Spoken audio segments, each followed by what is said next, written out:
So present Venky అట్లూరికి సంబంధించి నాగవంశి అయితే next ఆయనతో చిరంజీవి అండ్ వెంకీ అట్లూరి ఇద్దరి కాంబినేషన్లో మూవీ ఉండబోతుందని అయితే అఫీషియల్గా ఆయన చెప్పడం జరిగింది. మరి ఆ మూవీ ఎప్పుడు ఉండబోతుంది? ఇంకోటి, ఈయన సినిమా ఇండస్ట్రీకి వచ్చి చాలా సంవత్సరాలు అయిపోయింది అనుకోవచ్చు. మరి ఇన్ని సంవత్సరాలు అయిపోయిన తర్వాత ఆయన ఫేవరెట్ హీరో ఎవరు? ఎవరితోనైతే ఆయన ఎప్పుడైనా ఒక్కసారైనా వర్క్ చేయాలనుకునే హీరో ఎవరు?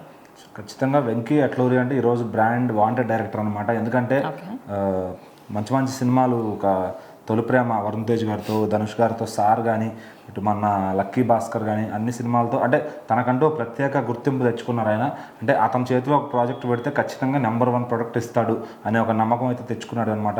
ఆయన క్రియేటివిటీ కానీ, అంటే ఈ జనరేషన్కి ఒక మంచి కథ చెప్పడంలో కానీ, ఎక్కడ కూడా ఒక వల్గారిటీ లేని కథలు చెప్పడంలో నిజంగా నెంబర్ 1గా పాస్ చేయడం చెప్పొచ్చు. సో ఖచ్చితంగా ఇప్పుడు ఆయనతో సినిమాలు చేయాలని హీరోలు ఎగబడే స్థాయికి ఆయన ఒక లక్కీ భాస్కర్తో లక్కీ అయిపోయాడని చెప్పొచ్చు ఖచ్చితంగా. సో చిరంజీవి గారు సైతం ఆయనతో కథ రెడీ చేయమని చెప్పడం జరిగింది. ఆయన కూడా చిరంజీవి గారు ఆయన స్టార్డమ్గా అందుకోవాలి అంటే మినిమం ఇంకో వన్ ఇయర్ అన్న పడుతుంది నాకు ఆ కథ రెడీ చేయడానికి. నేను కథ రెడీ చేసుకున్నాక ఖచ్చితంగా చిరంజీవి గారితో వచ్చి కలుస్తాను ఆయన చెప్పారంట.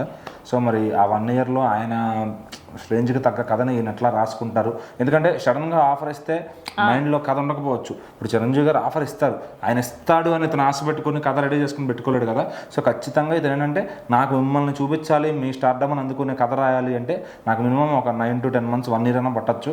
అంత టైం ఇవ్వండి సార్ నాకు, నేను వచ్చి ఖచ్చితంగా మంచి కథతో మిమ్మల్ని కలుస్తానని చెప్పాడంట ఆయనకైతే. ఆ విషయం నాగవంశీ గారే వెల్లడించారు. ఇప్పుడప్పుడైతే సినిమా లేదండి, ఒక 1 year తర్వాత అది దాని ప్రోగ్రామ్ అంతా ఉంటుంది, మా ప్రొడక్షన్లో జరుగుద్దని కూడా ఆయన చెప్పారు. సో ఖచ్చితంగా అట్లానే అలాగే ఇప్పుడు చిరంజీవి గారి కన్నా ముందు వెంకీకి బాలయ్య గారితో డైరెక్ట్ చేయాలని ఎప్పటి నుంచో కోరుకుంటున్నాడు. ఎందుకంటే బాలయ్య అతనికి ఒక డ్రీమ్ హీరో. అతన్ని ఆయన లెవెల్లో సినిమా ఒక మంచి మార్కులో ఆయనతో సినిమా తీయాలని అతను ఎప్పటి నుంచో అనుకుంటున్నాడు. సో ఆయన కోసం అయితే కథ సిద్ధం చేసి పెట్టుకున్నాడు. మరి ఆయన బాలకృష్ణ గారు మాకు ఎప్పుడు టైం ఇస్తే, ఇప్పుడే కదా డాకు చేసాం, మళ్ళీ మా ప్రొడక్షన్లోనే చేయాలంటే ఆయన వెంటనే దొరకకపోవచ్చు. ఇన్ కేస్ మాకు వెంకీ కథ కానీ ఆయనకు నచ్చిందంటే కనుక మేము ఖచ్చితంగా లాక్ చేసుకోవడానికి ట్రై చేస్తామని ఆయన అయితే క్లారిటీ ఇచ్చారనమాట. సో ఇప్పుడు వెంకీ అట్లూరి గారి మైండ్లో అయితే బాలకృష్ణ గారితో ఒక మంచి సినిమా చేయాలి, ఆయనతో ఒక పెద్ద హిట్ కొట్టాలని అయితే ఆయనకు ఒక డ్రీమ్ ఉంది. ఆయన డ్రీమ్ హీరో అన్నట్టుగా కూడా చెప్పారనమాట. సో మరి చిరంజీవి గారితో ముందు తీస్తారా, బాలయ్య గారితో ముందు తీస్తారా, ఇద్దరితో తీస్తే ఎవరితో పెద్ద హిట్ కొడతారు అనేది అయితే ఇక్కడ క్వశ్చన్ మార్క్గా మారింది.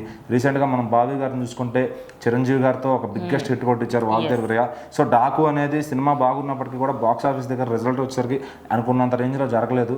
సో మరి ఇప్పుడు మరి వెంకీ అట్లూరి ఇట్లాగే వీళ్ళిద్దరితో తీసి ఎవరికి బాగా న్యాయం చేస్తాడని ఇప్పటి నుంచే ఫ్యాన్స్ డిస్కషన్ అయితే నడుస్తుంది అనమాట.